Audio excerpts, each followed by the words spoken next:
Okay. Higher order derivatives. Okay. Yung higher order derivatives, yan yung hindi lang siya first degree, kundi meron na siyang second degree, derivative, third derivative, and then so on and so forth. Okay, so example agad tayo. So meron siyang function is equals to 3t raised to 7 minus 6t raised to 4 plus 8t raised to 3 minus 12t plus 18. Okay, so yung kanyang first derivative is ganito, meron siyang kawit sa taas, equals to 3 times, ibaba mo yung exponent na 7 times t raised to 7 minus 1, 6 minus 6 times 4 t raised to 3 plus 8 times 3 times t raised to 2 minus 12 times 1. Tapos yung derivative ng 18 constant yan is equals to 0. Then simplify mo yan, that is 21t raised to 6 minus 24t raised to 3 plus 24 okay, t raised to 2 minus 12. Okay, yan yung first derivative niya.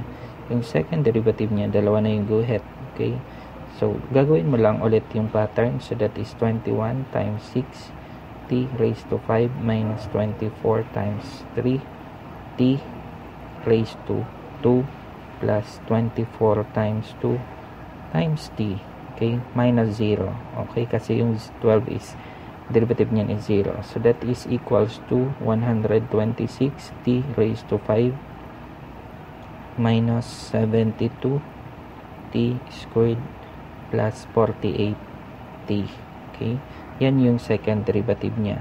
Meron pa siyang third derivative. Okay, from that, yung third derivative niya is equals to 126 times 5 t raised to 4 minus 72 times 2 t plus 48. Okay, so ang mangyayari, that is equals to 630 t raised to 4 minus 144 t plus 48. Okay, then meron pa yung fourth derivative naman, 4 na lang yung ilagay ko. So that is equals to 630 times 4 t raised to 3 minus 144.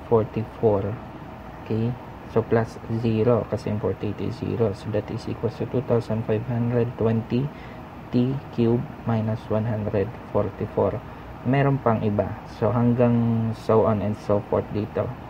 Bahala kayong mag-compute dyan. Next example, another function, v of x is equals to x cube minus x squared plus x minus 1. So yung first derivative niya is equals to 3x squared minus 2x plus 1. Second derivative niya is equals to 6x minus 2. Then yung third derivative niya is equals to 6. Yung fourth derivative niya is equals to 0.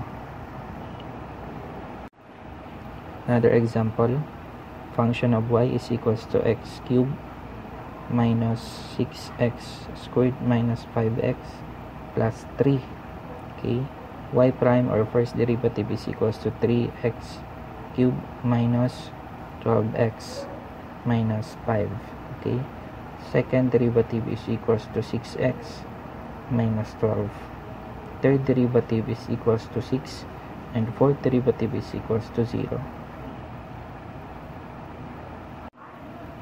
So last example, function of x is equals to 5x cubed minus 3x squared plus 10x minus 5. So f prime of x or first derivative is equals to 15x squared minus 6x plus 10. Second derivative is equals to 30x minus 6. Tapos yung third derivative is equals to 30. Okay? Yung fourth derivative niya is equals to 0.